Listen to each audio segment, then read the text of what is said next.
Hello, ladies and gentlemen. Um, right now, I want us to talk about the horizontal stretch and the horizontal shrink. Okay, this is of course another transformation of functions that we're gonna be observing, and it's important. Okay, so let's begin with this toy function. Okay, here it's gonna be f of x, and our f of x has these are some of the sample points from f of x, which you can see in the graph, right? If you look at there, if you look there, we have the point with x coordinate 0, y coordinate 0. You can see that that's here. The point with x coordinate 1, y coordinate 1, x coordinate 1, y coordinate 1, that's the point there. And if you look at this table of points, you can see that those points are on this graph, okay? But of course, that's just a subset of the points of this graph. So now our question is going to be the following. Oops. So what would happen if we considered the function g of x to be f of 2x? Okay? What would happen if we considered the function g of x to be defined as f of 2x? Okay? Now, if you look at this table, okay, I know what f evaluates to. If the inside is 6, it evaluates to 0.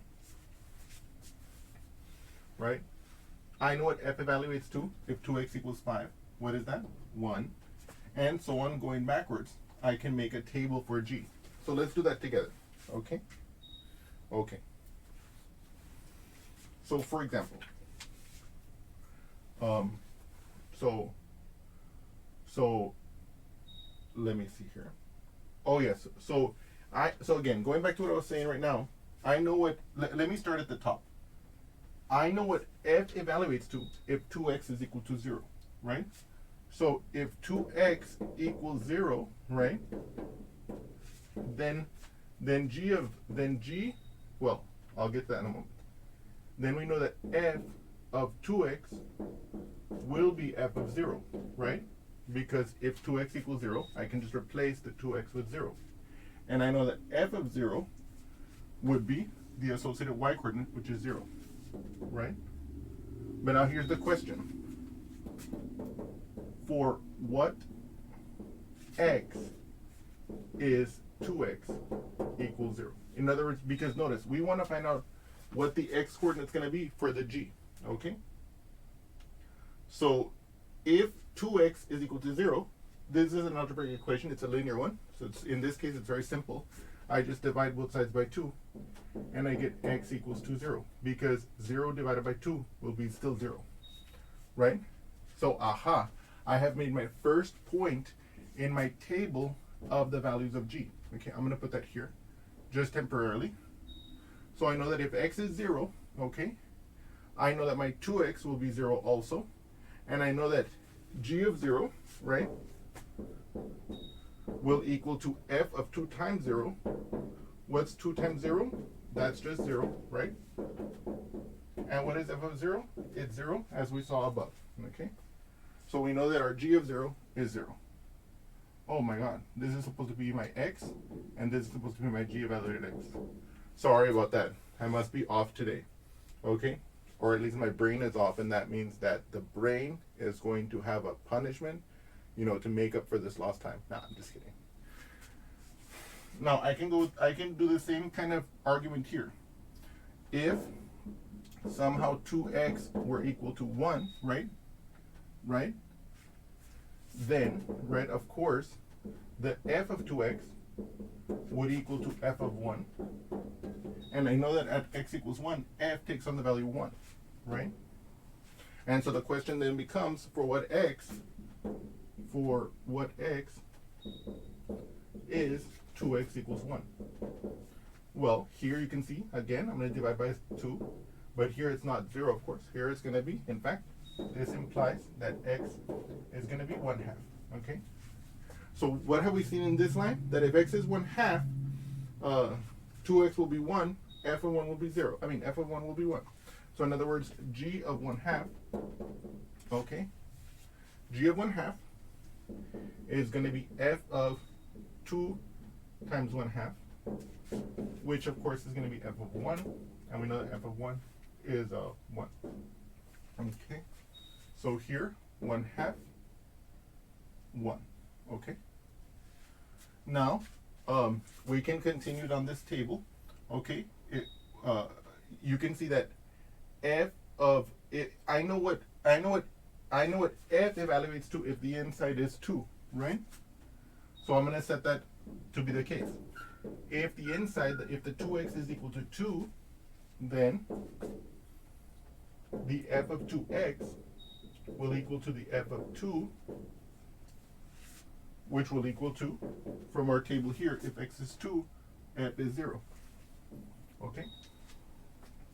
And then we ask what values of x. So, for what value of x is 2x equals to 2? Okay, that's the question. And you can see here, if I divide both sides by 2, I'm going to get x equals 1, right? So, g of 1 is equal to f of 2, which will give us the 0. Okay? So here I can see this is going to be 1, and this is going to be 0. Now, if you continue this process, asking yourself that question all the way down this table, you will end up with the following list. Okay? 1.5, or in other words 3 halves, will have -1. 4 halves, or 2, will be 0. 5 halves will be 1, and finally 3 will give us 0. Okay? So this will be the exact table. This will be the table that corresponds to our g of x. Now, of course, now let me also make a little caveat. You might say, David, we could have done it differently. You could have said that we're going to start with a table with x equals 0 to 3, 0 to 4, 0 to 5, 0 to 6, whatever, and you could have just evaluated g at each of those points just as you normally do. Like, for example, you could have said, okay, David,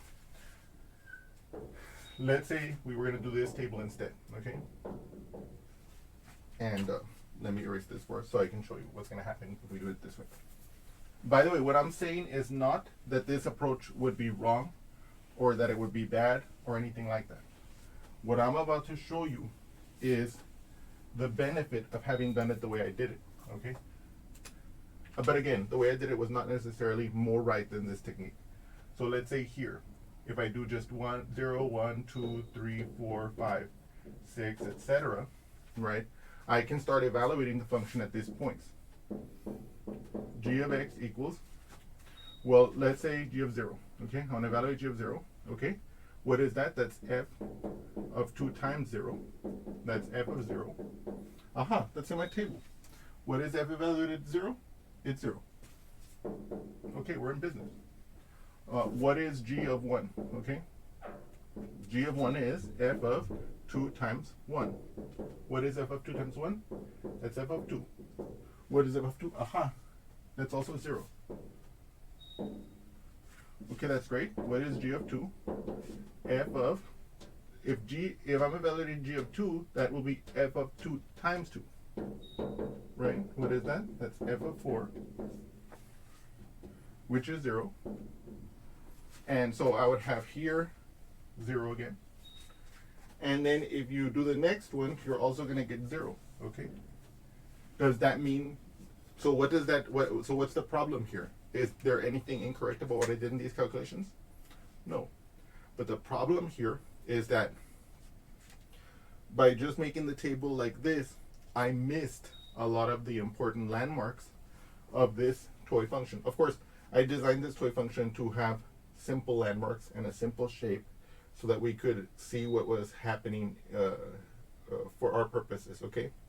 And so if I were to have just done this calculation like this, I inadvertently missed the landmarks, okay? And of course, if I didn't have this drawing, but I had this, but well, yeah. No, yes, but anyway, so if you just did it this way, you would have missed the landmarks. In our case, the way we did it was we try to figure out what x in this table, taking into account that the g of x is being evaluated at 2x, I said what input will let me match to each of these inputs to the f. So I could take all these landmarks and kind of like figure out where G would achieve those same landmarks. Okay. What do I mean by landmarks in this case? Okay. So for example, this corner, this corner, this corner, this corner, this corner, this corner, this corner, which happen to be those points, by kind of like equating the input of the F over here to the corresponding X values in the F table, I was able to find the G value, I was able to find the X values that'll make the G take on those same Y values. So I could get the corners, which are our landmarks in this case. And that way we don't miss those peaks and valleys. We want to use that language, okay? So if we want, we can imagine there's a tree here, you know, so it's actually a peak, you know, like of a mountain or something. No, okay, that was just a joke. But you can see what I mean, I'm sure, by now, okay? So, but now let's take this moment to plot this, wait, where did I put my, oh, here it is. I wanted to plot it in a different color. And I'll plot it as a dotted line also, so that you can be more clear about which one is the G of X. Well, at 0, 0, it's still there. But look at this. At 1/2, it'll be 1. Look at that. At 1, it'll be 0, so it'll touch here. At 3/2, so here, it'll be at -1, right here. Okay? At 2, it's 0. At 2.5 or 5/2, it's 1, so it's here. And then at 3, it's 0 again. So what we have here, okay. Now, by the way, the graph of G is not itself dotted. But like I was thinking about any one of you who might be colorblind, you guys would still be able to distinguish between this pen, which is blue, from the F of X, okay? So you can see what's happening here. Now, what I want you to observe is the following. What I want you to notice is, this graph of G of X, okay? This graph of G of X is compressed. You see that? It's compressed. All like it's as if I took this shape of F of X, right? And it's like I just shrunk it down to this region, okay? So you can see, and let me actually write this out here. G of X equals to F of 2X, okay? So we did this, we got this from explicit calculation using our table of F and our definition of G of X as F of 2X. But right now, I want to explain it to you in a slightly different way, okay? So now here, I have written a verbal description that I'm going to then illustrate with our figure that we've already drawn. And it will present a different approach of looking at this, and it'll also give you another insight into why we see this compression, this horizontal compression. So as X goes from 0 to 3, 2X goes from 0 to 6, right? So look at this. G of X is defined to be F of 2X here. So as X goes from 0 to 3, 2X goes from 0 to 6, right? If I go from here to here on the X, the values of 2X go all the way from 0 to 6, okay? So within the interval 0, 3, 2X takes on all the values X takes on in the larger interval 0, 6. And it does so in the same order, okay? And in so doing, G of X, which is defined to be F of 2X, traces out the shape F of X takes on in the interval 0, 6 within the smaller interval 0, 3. This is what leads to the compressed appearance. What am I saying there? So what I'm saying there is this. If I look here as my X, here I'm going to show what's happening with the tracing. As X goes from 0 to 3, right, the G of X is defined to be F evaluated at the 2X. So when I'm already at here, X equals 1/2, the F of 2X sees F of 1. So I'm reaching this point. So it plots this point over here, okay? Okay? And if I'm at X equals, let's say 1, if I'm at x equals, what? Oh yes, if I'm at x equals 1, my f sees sees 2. And so what does f evaluate to at 2? It evaluates at 0. It evaluates to 0. So this point is actually achieved over here. Okay?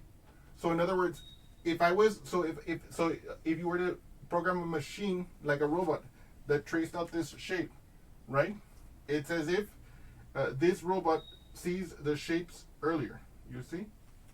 Because the 2x is twice as far ahead as the x is. Okay? Or in other words, x is half the distance that x would have to be to achieve the 2x value. Anyway, I think that was actually a worse situation, a worse explanation than I thought it would be. But if you read this a couple of times, you will see that it captures what we saw, right? As x goes from 0 to 3, 2x goes from 0 to 6. So as I'm going from x equals 0 to x equals 3, the 2x actually achieves the whole values from 0 to 6. So g of x is going to see all these same inputs as within that the f evaluated at 2x will see all the x inputs that it would see on this interval within this interval. That's okay, that was perfect. What I'm trying to say here, let me just recap that one more time because that was perfect. What I'm trying to say there in the paragraph is that as x takes on every value in this interval from 0 to 6, f evaluated at 2x will see all the x values that f saw on this interval. It'll see all those same x values within this shorter interval. And so that's why the shape here has been compressed down to this one. Okay? Okay. And so that's what leads to the compressed shape. Oh my God, I can't believe it. So I think that was a much better explanation. And another final way you could look at it, not a final way, but another way you could see this is that this 2x means that you're going twice as fast along the x-axis. Okay, so that's why, so instead of reaching these landmarks at the places it landed, it reaches them in half the time. Okay, so that's another way you could think about it, but we're not going to go into too much detail with that regard. And now we're going to talk about another function, okay, and we're going to see what that leads to.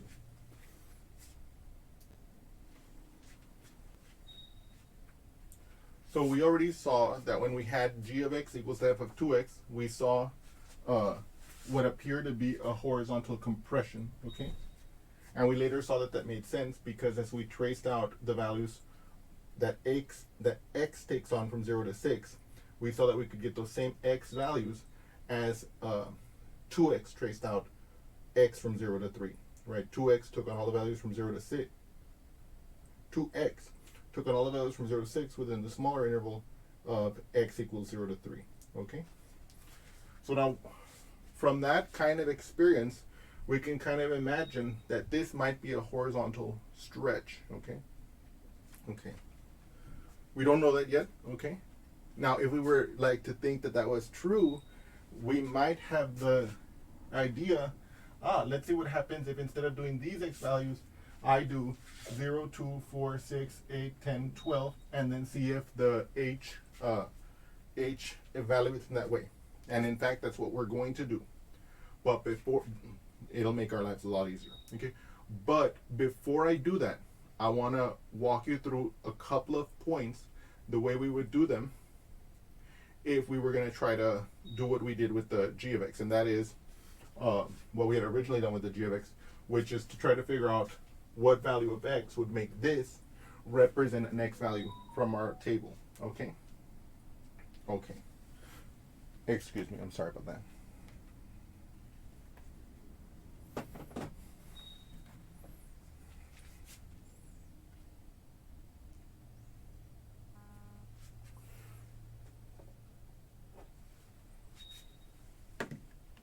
Okay. Okay, so let's do that together. So let's imagine just for fun that I want to calculate, well, I guess let's start from the beginning. So if, let me put it this way. Yes. So if 1/2 x were to equal to 0, right, then we know that f of 1/2 x would have to equal f of 0. And we know that at x equals 0, the f at that 0 is 0, right? So the function value at 0 is 0, so we get this. So then the question becomes, if 1/2 x is equal to 0, what is the x? Well, I can divide both sides by 1/2, right? And then what does that tell me? That tells me that x is equal to 0 divided by 1/2. Now, of course, we could just say that that's 0. But we can remember that, because it is 0, okay, so we could just say it's 0. But how would we divide by a fraction? We would multiply by the reciprocal, so it would be 0 times 2 over 1. We could say that this is 0 over 1 times 2 over 1, right? Because we can represent any number as a fraction by setting it as the numerator, 1 as the denominator. In this case, 0 as the numerator, 1 as the denominator. And then we multiply across. 0 times 2 is 0.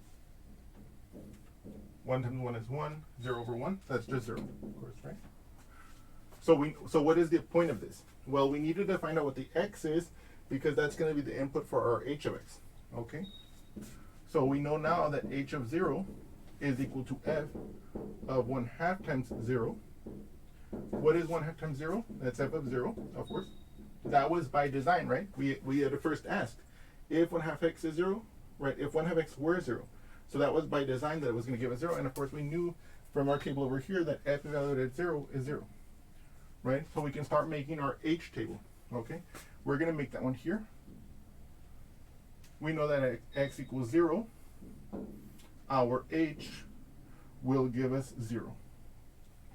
So then I'm going to do one more point like the way I mentioned, and then I'm going to complete the table the way I was telling you above. Okay? In other words, what I'm saying, I'm going to recap what I said in a moment. Okay? So now we're going to go to the second x value of our function table, okay? If 1/2 x, okay, the input of this function is equal to 1, then, of course, f evaluated at 1/2 x will equal to f of 1, right? And I know that f evaluated at 1, okay, at x equals 1, f evaluates to 1. So this would be 1, right? So now the question becomes, what x satisfies 1/2 x equals 1, right? That's the question. So what we have to do is we have to divide both sides by 1/2, right? So this is what we want to solve this equation, okay? Okay. So I'm going to divide by 1/2 the left, right? I'm going to divide by 1/2 the right. And I can see that gives me x equals, on this side, 1/2 x divided by 1/2, the coefficient cancels with I'm dividing by the coefficient, so the coefficients cancel. Okay. Let me put an arrow here. I'm putting an arrow here because I want to, this is something very important. I'll see a lot of students still put an equal sign here, and that's wrong, because this expression on the right does not equal. Well, I mean, once you complete this, it does, but like, what I want to show is that I'm going from this calculation to this separate calculation over here. What is this calculation? It's going to be 1 divided by 1/2. What do I do when I divide by a fraction? I multiply by the reciprocal, so it'll be 1 times the reciprocal of 1/2, which is 2 over 1. What is that? Well, how can I represent 1? As 1 over 1, right? Oops. Here I am already messing up. 1 over 1 times 2 over 1, okay? Now, how do I multiply these fractions? I multiply across. 1 times 2 is 2. 1 times 1 is 1. What's 2 over 1? That's the same thing as 2. Okay? So I can see, aha, for x equals 2, right? I'm going to get g of 2. I mean, I'm sorry, not g. I'm sorry. Forgive me. H of 2 is going to be f of, h of 2 is going to be f of 1/2 times 2. Right? What's 1/2 times 2? That's just 1. So it'll be f evaluated at 1. And we can see that that gives us 1. And we know that that was actually by design, right? We forced the input of the f over here to equal the x of our table, on both of those first 2 points to figure out what the corresponding x would be in our h table, okay? And then of course we did some argumentation to show what the y's had to be, okay? So now we're gonna go backwards and we're gonna use our observation from before to complete this table in a little bit more quick fashion. And let me make that explicitly clear right now before we proceed forward, okay?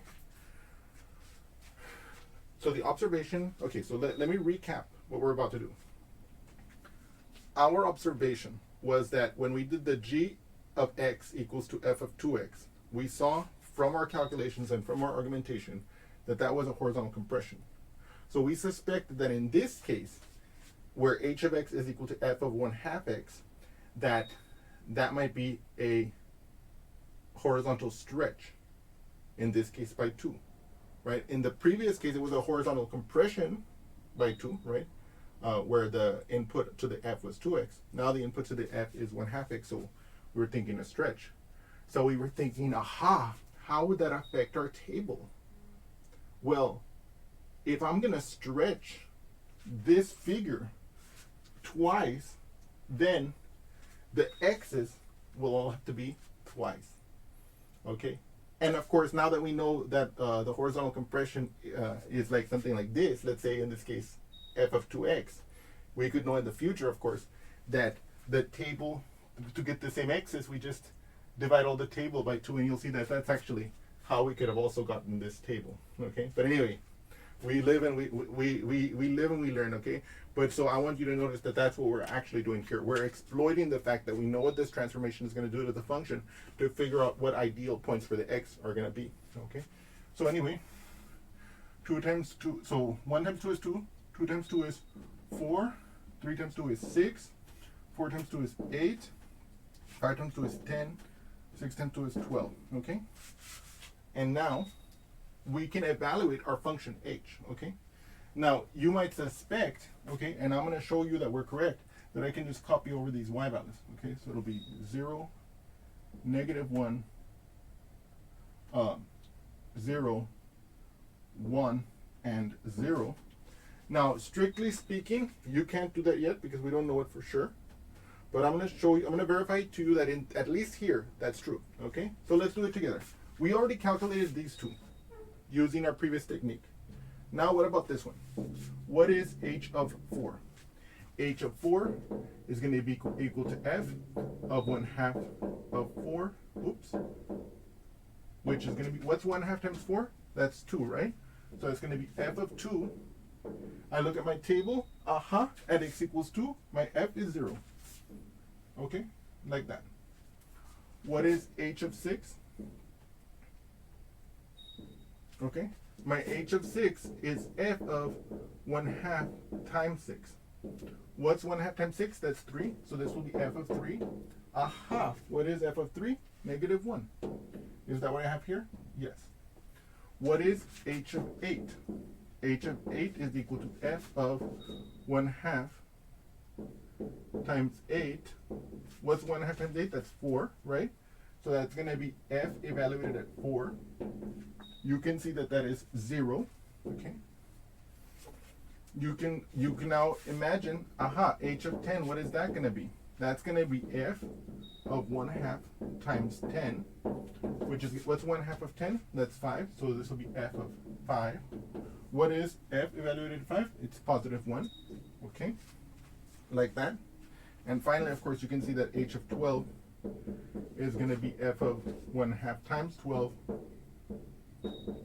which is going to be f of 6. And you can see that that's going to be the 0. And you can see that, in fact, we have our table for h here. And in particular, we have the table of h that captures all the landmarks that were specifically listed in our in the table of our toy function. Okay, so that's, so that was very nice. Okay. Okay. So now what we're going to do is we're going to graph these points onto our graph here to see what it looks like. Okay. And while I'm at it, let me save both of these tables. Okay, so let's do that. So here I have graphed the points that we got for the h of x, which was f of 1/2 x. Okay, and you can see it's this thing that looks like this. And from initial observation, we can see that this is the value 12, 10, 8, 6, and so on backwards, right? So this is just the points from our table of h that we had calculated before, okay? And from appearances, we can see that, it appears to be this shape stretched out to twice the length. In other words, what we can see is that this h of x is in fact a horizontal stretch of f by 2, so to speak, because you see that it's gone from 0, 6. That shape has been stretched from this interval to 0, 12, which is twice its length. Okay. We're gonna make the same kind of argument we made before, and I'm gonna write that for you here verbally, so we can look at that. So let's read this verbal description together. Okay, let me see if we can get out of the way. Okay. So actually, let me get over here. Okay, this is better. So as x goes from 0 to 12, so as I go from 0 all the way to 12, 1/2 x, which is the input of the h of x, goes from 0 to 6. Okay, so on the interval 0 to 12, okay, I'm sorry, not g of x, h of x, forgive me. H of x traces out the shape that f of x has. It traces out the h of x on the interval 0 to 12 traces out the shape that f of x has on this shorter interval 0, 6 onto the longer interval 0, 12. Okay, and this is what leads to the stretched appearance. Okay. Okay. And so now we're prepared to summarize our findings. Okay. And so let's do that together. So to summarize what we've seen, if g of x can be written as f of kx, then g of x is a horizontal shrink or a horizontal compression of f of x. Let me see, of f of x, I'm sorry. Of f of x if k is greater than 1, and it is a horizontal stretch of f of x. Okay. If 0 is less than k is less than 1. Okay, and we can see that from these examples and from our discussion, which can be modified analogously to come up with these findings. Okay, and now we're going to answer our 3 important questions, which we're then going to use later when we're going to use these rules to graph functions. Okay, so let's answer those questions now. So the first question is, does this transformation affect the x coordinates, the y coordinates, or both? Okay. So in this case, we can see that as we played with our toy function, applying both a horizontal shrink and a horizontal stretch, we could see that although the shape of the function changed because we were either compressing it or stretching it, the y coordinates, not the y coordinates, but the y values, although the location of where the function would take on y values changed, the y values themselves did not change.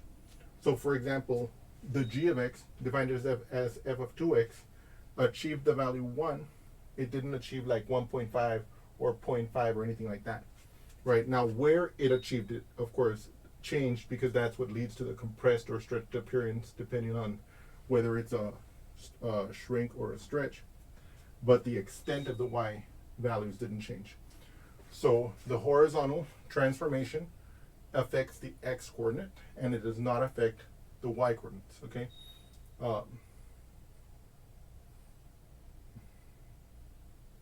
Okay, so let me just recap that one more time, because I want to be very clear about what I'm saying here. Okay, see, notice in these tables that correspond to our g of x, which is our horizontal shrink, and our h, which corresponds to our horizontal stretch, the x coordinates, you see, they're different from the x coordinates in the table of the parent function on these particular points, but the y values did not change in these tables. Okay, so of course I'm not saying that the points are going to have that the y values are going to be unchanged for the same x values. Of course, that's not what I'm saying, right? Because if that were the case, then we would not have any change in the function, in the shape of the function at all. But what I am saying is that if you apply this transformation, you apply it and the x values change, but the y values don't. Okay, and we can see that here. See, in this horizontal shrink, these values are exactly the half of these. Okay, and in this horizontal stretch, these values are exactly the double of these x values. Okay, with the y's being unchanged. Okay, so that's what I mean here. And of course, let's say that we had a different function, like let's say we were going to talk about some function, let's say m of x equals like f of 3x. Aha, this is going to be a horizontal shrink by 3. Okay, so instead of being 0, 1/2, 1, 3/2, etc., it would be, I would basically divide these by 3. So it would be 0, 1/3, 2/3, 1, 4/3, 5/3, 2, and you would see if you take those x values and you do the calculations, you will see that using this table as we did in the first half of this discussion, you would end up with these same y values. Okay, so let me just show you what I mean there. Let's say we were to calculate, I was saying 0, 1/3, 2/3, 3/3. So let's say I take this one. Let's say I take m of 2/3, right? Well, then that would be f of 3 times 2/3. By design, you can see that 3 times 2/3 gives us 2 on the inside. F of 2. You see? And that would be 0. So you can see that how I'm able to use that. I'm able to use the way we were thinking about it to make the correct x values to calculate the table using these particular points. Okay, so anyway, with that behind us, we know that this transformation affects the x coordinates, but it does not affect the y coordinates. Okay, let us proceed to the next question. So the next question we want to know, about this transformation is, does this function affect the range? And from our discussion above, we know that it does not.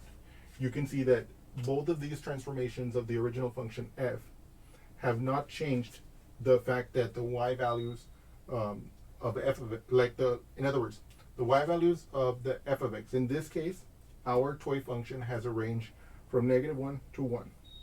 And we can see that the transformations of the f of x via the horizontal stretches and shrinks, the g and h respectively, also have ranges -1 to 1. And we can see, if you think about it in your mind, if you imagine in your mind any function that I have drawn here, and I just were to stretch it out or stretch it like this without doing anything like this, which would be a vertical shrink or stretch. If I just stretch it out like this, you can see that the y values will not go further up or down at any point. And so whatever the lower bound is will stay the lower bound. Whatever is the upper bound, and of course I'm saying if there is a lower bound or if there is an upper bound, right? But let's say there is. Whatever those are will be unchanged if you move them left to right like this. Okay, so we can see that this function does not affect the range. Okay, it does not.